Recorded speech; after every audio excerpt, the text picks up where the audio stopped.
జీవపు మాటలు సజీవపు మాటలు నీ బ్రతుకును మార్చి దేవుని మాటలు.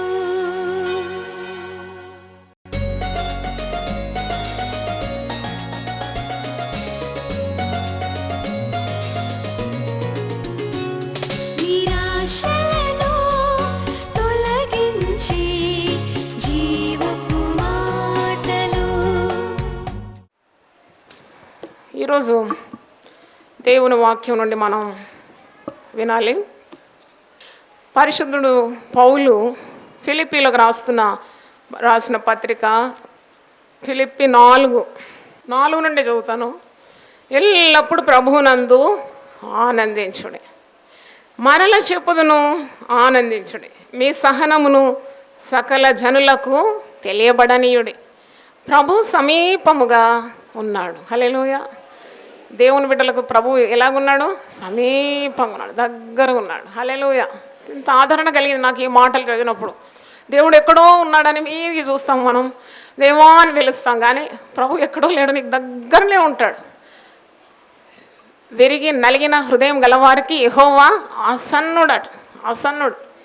ప్రభు సమీపంగా ఉన్నాడు కనుక ఇక్కడ ఒక ఆదేశం ఉంది. 6వ వచనం, దేనిని గురించి చింతపడకుడి కానీ ప్రతి విషయంలోనూ ప్రార్థన విజ్ఞాపనముల చేత కృతజ్ఞతాపూర్వకంగా మీ విన్నపములను దేవునికి తెలియదు.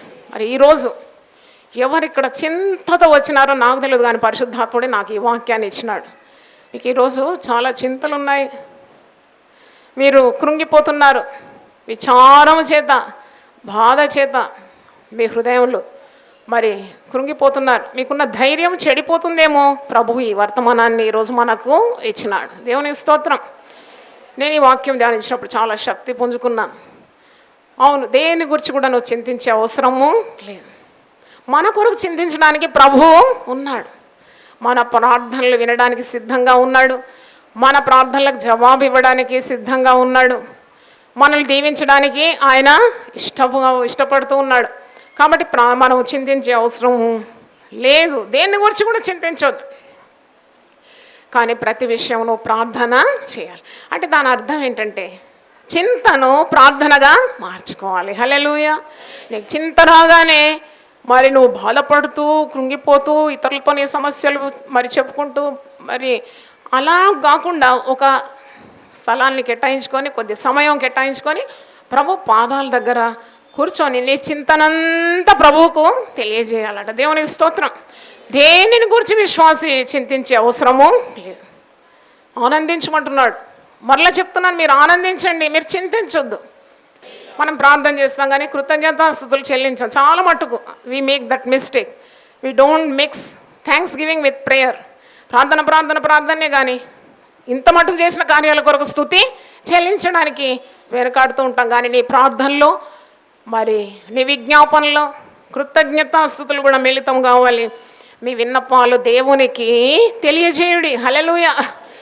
అప్పుడు నీకు సమాధానం వస్తుంది. 7వ వచనం, అప్పుడు సమస్త జ్ఞానమునకు మించిన దేవుని సమాధానము యేసుక్రీస్తు వల్ల మీ హృదయమునకును మీ తలంపులకును కావలి ఉండును. హల్లెలూయా. హృదయానికి కావాలి, తలంపులకు కావాలి. అన్యజనులకు విచారమే ఉంది కానీ జీవం గల దేవుని కార్యాలు వారికి తెలియదు, వారు విచారిస్తారు. యేసు ప్రభు జనసమూహానికి శిష్యులకు బోధిస్తూ ఇలాగంటాడు, అన్యజనులు వీటన్నిటి గురించి ఏం చేస్తున్నారు? విచారిస్తున్నారు. దేవుని కలిగిన వారం, దేవుని ప్రజలం చింతించడం మానేయాలి, ప్రార్థన చేయాలి. చింత అనేది చెదల్లాంటిదట. చెట్టుకు చెదలు పట్టినట్టే మనిషికి చింత వచ్చిందంటే క్రమంగా ఏమైపోతుంది? దేవుని ఆలయమైన దేహము పాడైపోతుంది. చాలామందికి అంటారు, మా అమ్మ నాకు నిద్రపట్టలేదని. విశ్వాసులు అనకూడని మాట అది. విశ్వాసులు అనకూడదు ఆ మాట. నిద్ర ఎందుకు పట్టలే నీకు అంటే నువ్వు ఏం చేస్తున్నావు? చింతిస్తున్నావు అంటే దేవునిలో నమ్మకం నీకేమైంది? తక్కువైంది. లూకా సువార్త 10వ అధ్యాయంలో 2 స్త్రీలు ఉన్నారు. 38 నుండి. అంతటా వారు ప్రయాణమైపోతుండగా ఆయన ఒక గ్రామంలో ప్రవేశించారు. మార్త అనే ఒక స్త్రీ ఆయనను తన ఇంట చేర్చుకున్నాను. వచ్చినప్పుడు మంచిగానే చేర్చుకుంది ప్రేమపూర్వకంగా, కానీ పాదాల దగ్గర కూర్చొని వినడానికి సమయము లేదు. She doesn't have time to listen to Jesus. Very lovingly she invited him in to the house. ఇంట్లో చేర్చుకుంది. ఆమెకు మరియ అను సహోదరి ఉండెను. ఈమె యేసు పాదముల యొద్ద కూర్చుండి ఆయన బోధ వినుచుండి. హల్లెలూయా చెప్పండి ఒకసారి. యేసు పాదాల దగ్గర కూర్చోవాలి. నీ చింత పోవాలంటే యేసయ్య పాదాల దగ్గర కూర్చోవాలి. మార్త ఏం చేస్తుంది చూడండి, 40 వచనం మీరు అందరు కలిసి చదవండి. మార్త విస్తారమైన పనులు పెట్టుకున్నట చేత తొందరపడి ఆయన యొద్దకు వచ్చి, ప్రభువా, నేను ఒంటరిగా పని చేయుటకు నా సహోదరి నన్ను విడిచిపెట్టిన, నీకు చింత లేదా? నాకు సహాయం చేయమని ఆమెతో చెప్పమని. అంత కంప్లైంట్స్ అన్నమాట. ఎవరికైనా ఎక్కువ కంప్లైంట్స్ ఉంటే మీరు అనుకోవాలి వీళ్ళ ప్రార్థనా జీవితం చాలా తక్కువ ఉన్నదని అనుకోవాలి. ఎందుకంటే ఇక్కడే ఉంది కదా, వీళ్ళకి చాలా కంప్లైంట్. ఈమెకు మరియకి ఏదైనా కంప్లైంట్ ఉందా? ఏ కంప్లైంట్ లేదు. నిశ్చలంగా ఉంది, నిమ్మలంగా ఉంది, నిమ్మకు నీరెత్తినట్టు ఉన్నది. హాయిగా యేసయ్య పాదాల దగ్గర యేసు చెప్పే మాటలు వినుకుంటూ నిమ్మలంగా ఉంది. తొందరపాటు ఎవరికి ఉంది? మార్త. అందుకు ప్రభు ఒక మాట అంటాడు, ఈ మాట మీ హృదయంలో మదిలో ముద్రింపబడాలని కోరుతున్నాను. అందుకు ప్రభు ఏమంటున్నాడు, మార్తా మార్తా, నువ్వు అనేకమైన పనులను గూర్చి విచారము కలిగి తొందరపడుచున్నావు, కానీ అవసరమైనది ఒక్కటే. హల్లెలూయా. నీ చింత పోవాలని అంటే అవసరమైనది ఒక్కటే అని నువ్వు గ్రహించాలి. You have to focus on one thing, that is God. Hallelujah. నీవు ఏకాగ్రత ఒక్కదాని మీద ఉండాలి, దేవుని మీద ఉండాలి. అందుకే అంటున్నాడు కదా, రేపటి గురించి కూడా నువ్వు చింతించే అవసరము లేదు. ఏనాటికి ఈడు ఆనాటికి చాలు. మొదట దేవుని రాజ్యము నీతిని వెతుకు. ఈరోజు నీకున్నది దేవుని సన్నిధి అంటే అది ఎవరు కూడా నీ యొద్ద నుండి తీసివేయడానికి వీలు లేదు. చప్పట్లు కొట్టి దేవుని స్తుతిద్దాం. Hallelujah. No one can steal away the presence of God from your life. అంటే ప్రభు అంటున్నాడు, మార్తా అని అంటున్నాడు. మార్తా మార్తా 2 సార్లు. ఏదైనా కార్యం ఒక్కడి నుంచి చెప్పాలంటే దేవుడు 2 మార్లు పలుకుతాడంట. సౌలా సౌలా, మార్తా మార్తా, అబ్రహామా అబ్రహామా, ఇంకా ఉంది కదా అబ్షలోమా అబ్షలోమా. ఇలా 2 సార్లు పలకడం చూస్తూ ఉంటాం. అంటే ఇక్కడ మార్తా మార్తా, నువ్వు చాలా తొందరపాటు, నీకు చాలా విచారం. దేవుడు మనకు అట్టి సమాధానం ఇస్తాడు. ఈరోజు నువ్వు చింతతో ఇక్కడికి వచ్చావేమో, ప్రభు మాట్లాడుతున్నాడు. చాలామంది చింతిస్తూ ఉంటారు. వాక్యంలో ఉంది కదా, సామెతలు 12:25 వచనంలో, ఒకని హృదయంలో విచారము వానిని కృంగదీయం. వ్యసన పనంతో కొందరు కృంగిపోతారు, కొందరు చాలా వ్యసనం. స్తోత్రం, హల్లెలూయా. అంటే దేవుని వాక్యం వింటున్నాను, బాగానే వింటున్నారు, కానీ రాతి మీద పడిన విత్తనం నీరు లేక వేరు దన్నక ఎండిపోతుంది. త్రోవ ప్రక్కన పడ్డది కాకులు వచ్చి ఎత్తుకొని పోతుంది. ఇంకా కొన్ని విత్తనము దేనికి సాదృశ్యంగా ఉంది? వాక్యం. వాక్యము విత్తనము వంటిది. మరి ఈ వాక్యము కొన్ని ముండ్ల పొదల్లో పడుతుంది. ముండ్ల పొదలు దేనికి పోలిందంటే ఈ జీవన సంబంధమైన విచారముల చేత.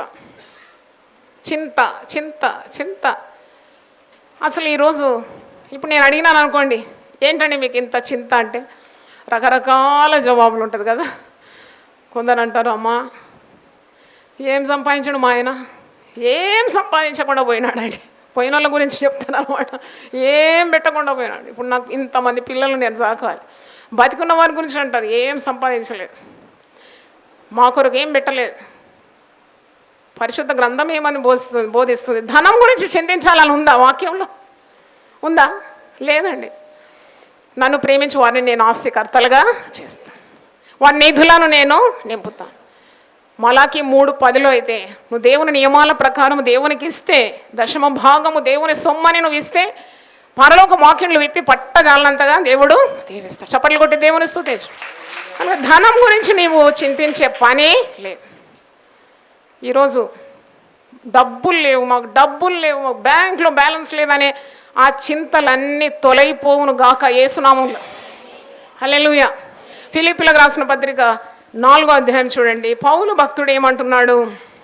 11:12 చూడండి. నాకు కొదువ కలిగినందున నేను ఇలాగ చెప్పట్లేదు, నేను ఏ స్థితిలో ఉన్నానో ఆ స్థితిలో సంతృప్తి కలిగి నేర్చుకొని ఉన్నాను. హల్లెలూయా. నేను ఏ స్థితిలో ఉన్నా ఆ స్థితిలో నేను సంతృప్తిగా ఉండడం నేర్చుకున్నాను అని ఎవరంటున్నారు? పౌలు భక్తుడు అంటున్నాడు.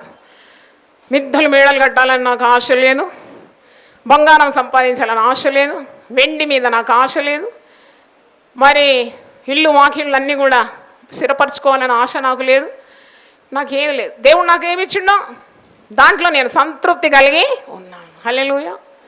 చాలామంది చింత ఏంటంటే, అయ్యో ఇంత సంపాదించుకోలేదు కదా, ఇంత డబ్బు గడించలేదు కదా, కొద్దిగా బంగారం లేదు కదా, మా బిడ్డ వివాహం ఎట్లయితుంది. నీవు కలిగి ఉన్న దాంట్లో తృప్తిగా ఉండి దేవుని పట్టుకుంటే చాలు. You focus on God. Paul భక్తుడు అంటున్నాడు, మనం కూడా అనాలి ఆ మాట.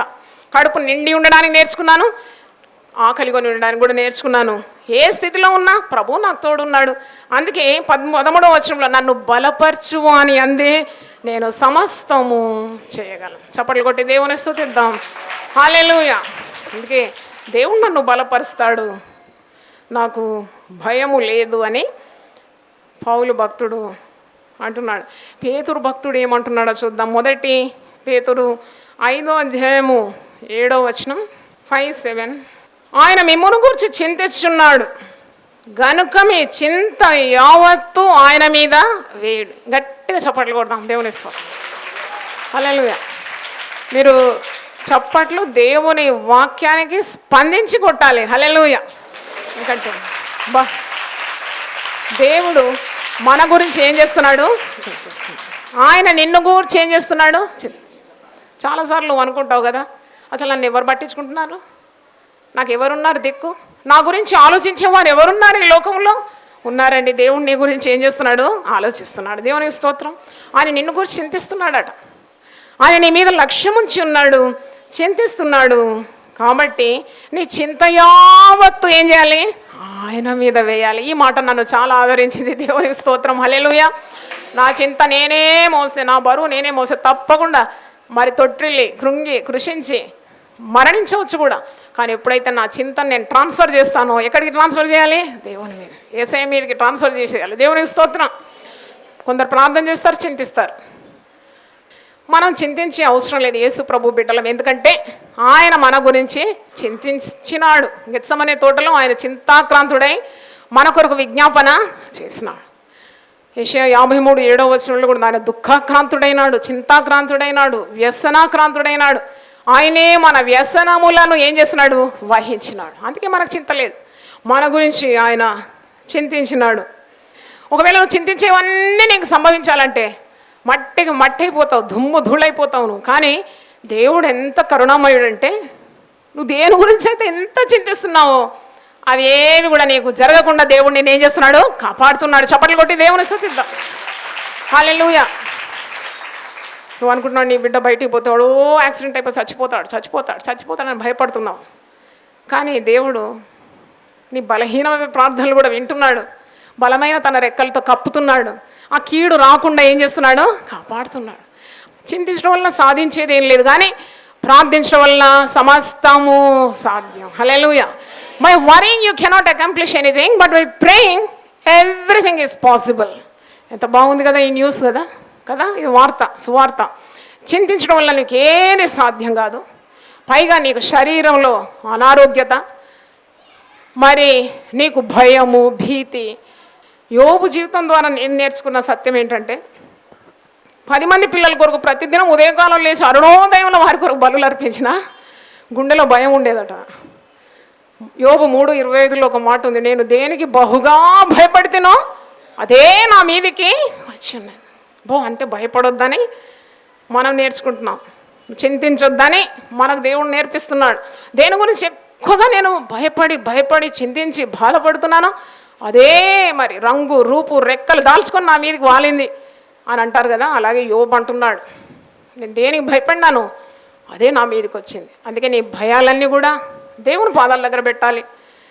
దావీదు భక్తుడు అంటున్నాడు కదా, నేను యెహోవా యొద్ద విచారణ చేయగా ఆయన నాకు కలిగిన భయములన్నిటి నుండి విడిపించినాడు. దేవునికి స్తోత్రం. నువ్వు విచారణ చేయాలి కదా, నువ్వు ప్రార్థన చేయాలి. మరి వలె ప్రభు పాదాల దగ్గర ఉండి నీ విన్నపాలన్నీ తెలియజేయాలి, నీ భయాలన్నీ తెలియజేయాలి, నీ బాధలన్నీ చింతలన్నీ ప్రభువుకు చెప్పాలి, ఆయనకు తెలియజేయాలట. అప్పుడే నీకు సమస్త జ్ఞానాన్ని మించిన దేవుని సమాధానము లభిస్తుంది. ఈ చింతించేవారు దేవుని సరిగా నమ్మడం లేదని అర్థం. అంటే when you worry you are not trusting God enough. మీరు ఎందుకు ఇలా విచారిస్తున్నారు? ఎందుకు మీరు ఆహారం గురించి, వస్త్రాల గురించి ఇంతగా బాధపడుతున్నారు? ప్రభు బోధిస్తున్నాడు మత్తయి సువార్త 6వ అధ్యాయంలో 25 నుండి చూడండి. నేను మీతో చెప్పున్నదని ఏమనగా, ఏమి తిందుమో ఏమి త్రాగుదుమో అని మీ ప్రాణమును గురించి, ఏమి ధరించుకుందుమో అని మీ దేహమును గురించి చింతింపకుడి. చింతించొద్దాడు. ఏమి తిందాం, ఏం చేద్దాం, ఏం ధరించుకుందాం, ఏమి చింతించే అవసరం లేదు. మీ పరలోక తండ్రికి ఇవి మీకు కావాలనని ఆయనకు తెలియను. 32వ వచనం చూడండి. ఇవన్నీ మీకు కావాలనని మీ పరలోకపు తండ్రికి తెలియను. హల్లెలూయా. 31వ వచనం చూడండి. ఏమి తిందుమో ఏమి త్రాగుదుమో ఏమి ధరించుకుందామో అని చింతింపకూడి అన్యజనులు వీటన్నిటి గురించి విచారింతురు. అన్యజనులు విచారిస్తారు అన్నమాట, దేవుని బిడ్డలు కాదు. ఎవరు విచారిస్తారండి? గట్టిగా చెప్పండి. అన్యజనులకు దేవుడు లేడండి. నీకు ఆరోగ్యం కావాలని ఆయనకు తెలుసు, నీకు ఆయుస్సు కావాలని ఆయనకు తెలుసు, నీ పిల్లలు చక్కని క్రమంలో రావాలని ఆయనకు తెలుసు, నీవు చేతుల కష్టార్జితాన్ని అనుభవించాలని ఆయనకు తెలుసు, నీ శత్రువులందరూ మిత్రులు కావాలని ఆయనకు తెలుసు, నీ పిల్లల వివాహాలు కావాలని ఆయనకు తెలుసు. మీ పరలోకపు తండ్రికి మీకు ఏవేవి కావాలినో అవి తెలుసు. దేవునికి స్తోత్రం. కనుక నీవు చింతించకుండా దేవుని మీద ఆధారపడాలని, you have to trust God అని మనం నేర్చుకుంటున్నాం.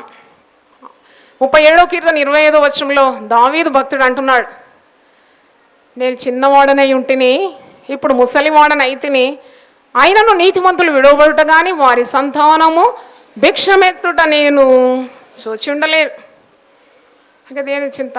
If you live a righteous life, దేవునికి విధేయుడవై విధేయురాలవై దేవుని ఆజ్ఞలను మీరకుండా, లోకమాలిన్యం అంటకుండా, దైవ భయంతో ముందు సాగినప్పుడు మన బిడ్డలను మర్చిపోవడానికి దేవుడు అన్యాయస్తుడు కాడు.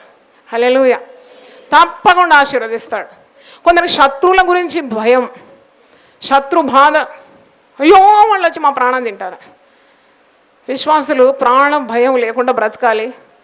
ఎందుకంటే మన ప్రాణము మన శత్రువు చేతిలో లేదు, దేవుని జీవపు మూటలో కట్టబడి ఉంది. చప్పట్లు కొట్టి దేవుని స్తుతిద్దాం. హల్లెలూయా, హల్లెలూయా.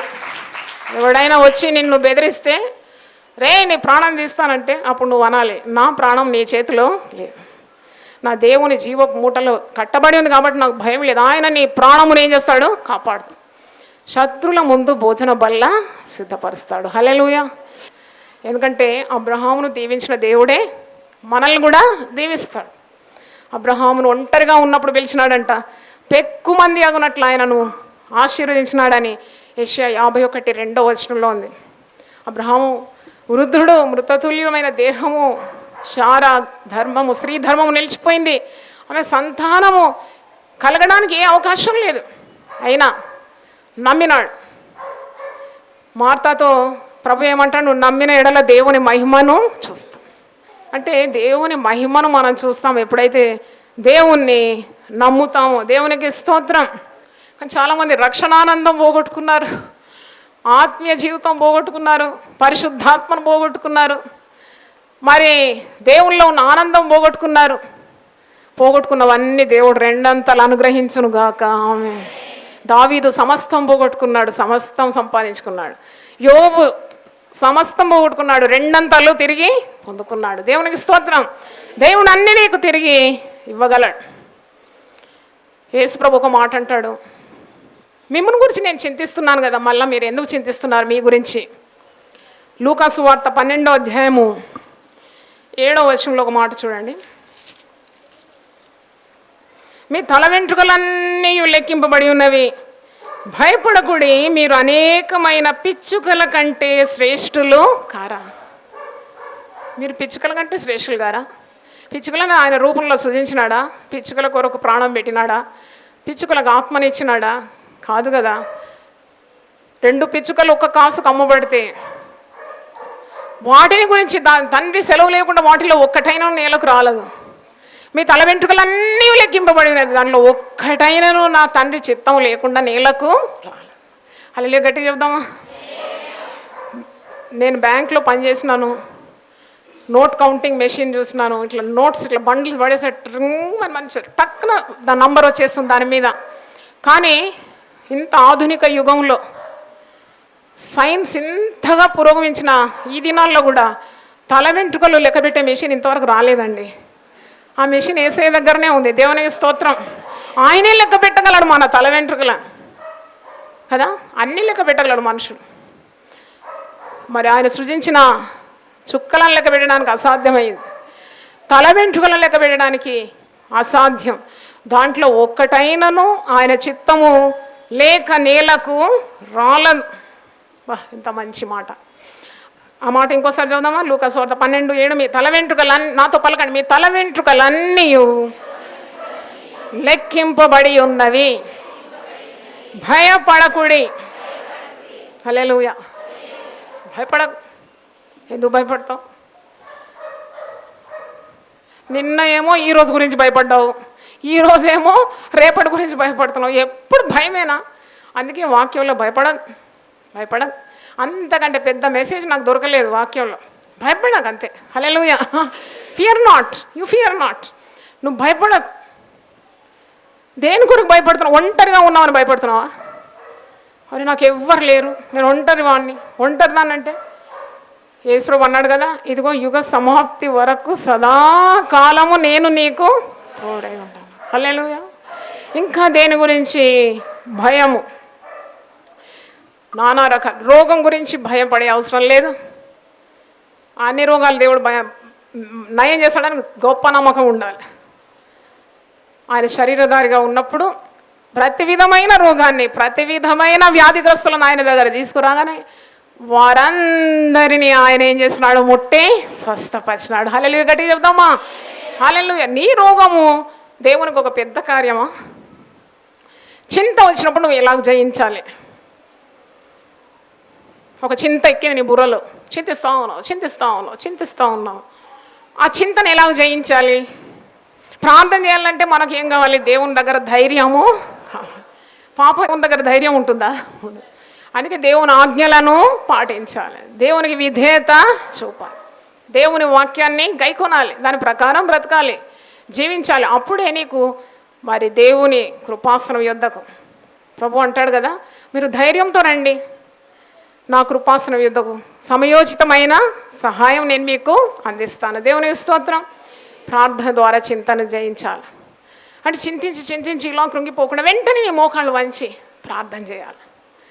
నీ బాధలన్నీ ఆయనకు చెప్పాలి, A to Z. అంటే నీకు అలాంటి బంధం ఉండాలి. First you have to have the bond with God. రెండవది, వాక్యానికి విధేయులు కావాలి. దేవుని వాక్యాన్ని అశ్రద్ధ చేస్తూ నువ్వు ఎంత ప్రార్థన చేసినా దేవుడు వినడు. ధర్మశాస్త్రము వినకుండా తన చెవులు మూసుకొని వాడు ప్రార్థనలు దేవుడు వినడట. కనుక దేవుని వాక్యానికి విధేయులైన ప్రార్థన చేయాలి. ఇంకోటి, చింత ఏ సమస్య అయితే నేను బాధిస్తుందో, బెదిరిస్తుందో ఆ సమస్యను దేవుని సన్నిధిలో ఎత్తి పట్టి ఏం చేయాలి? ప్రార్థన చేయాలి. ప్రార్థన చేసినప్పుడు మళ్ళా కొన్నిసార్లు ఏం చేస్తామంటే, ప్రార్థన చేసినప్పుడు చాలా హాయిగా అనిపిస్తుంది. మళ్ళా ప్రార్థనలు లేవగానే మళ్ళీ అదే మూట నెత్తి మీదికా కాదు. అంటే నువ్వు దేవుని సరిగా నమ్మాలి. నువ్వు దేవునికి నీ వ్యాజ్యాన్ని అప్పగించిన తర్వాత నువ్వు దాని గురించి నిర్భయంగా ఉండాలి, నిశ్చింతగా ఉండాలి.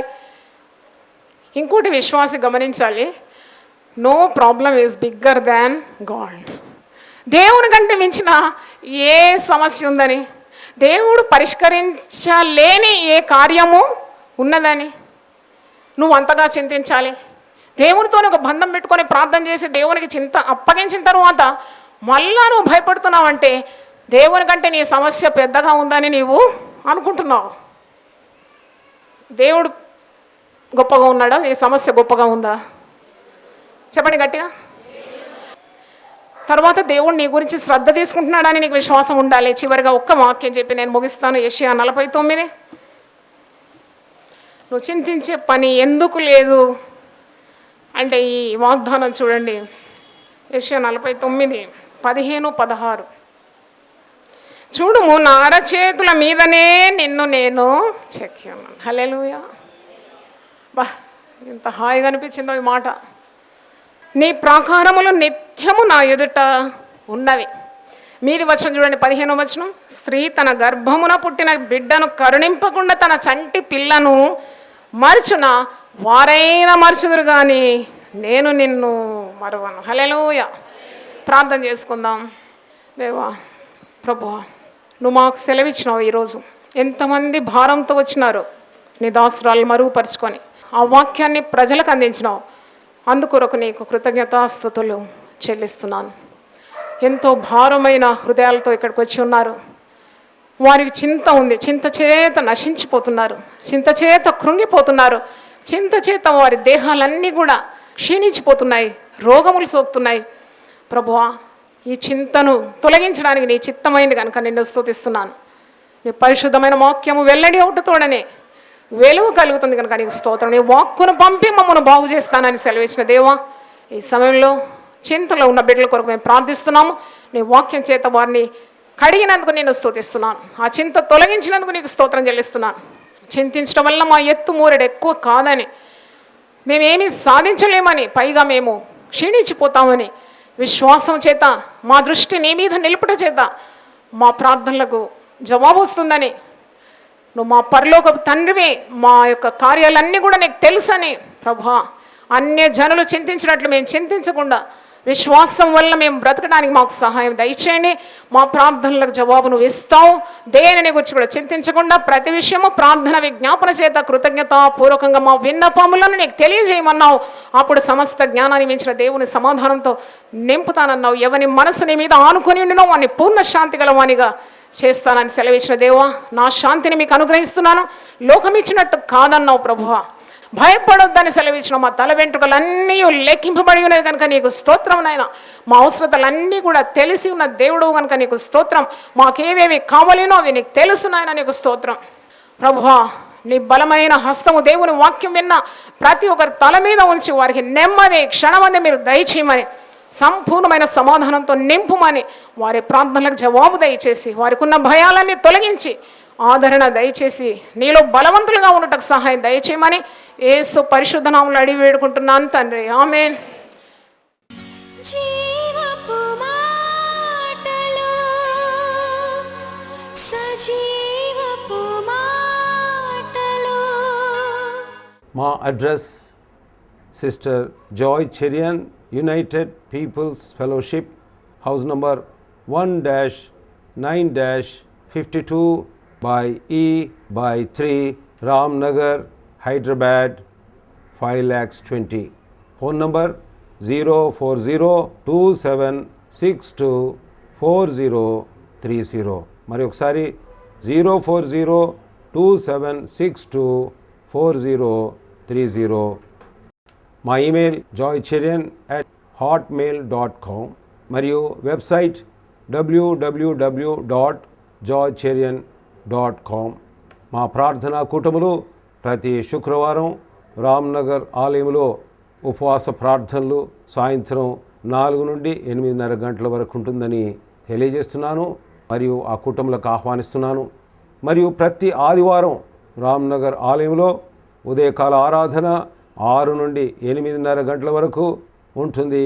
మరియు ఆదివారం సాయంత్రం 5 నుండి 8:30 గంటల వరకు GN గార్డెన్ ఫంక్షన్ హాల్, చేపల మార్కెట్, పార్షిగుట్ట దగ్గర రామ్నగర్లో సిస్టర్ జాయ్ చెరియన్ గారు ఆశీర్వాదములు కలిగించు దేవుని 1000 ఆదేశములు అక్కడ అందిస్తారని మనవి చేస్తుంటున్నాను. ఈ టీవీ కార్యక్రమం ముందుకు కొనసాగించబట్టకు ప్రార్థించి సహకరించాలని మనవి చేస్తున్నాం. దేవుడు మిమ్మల్ని దీవించుగాక. నిరాశలను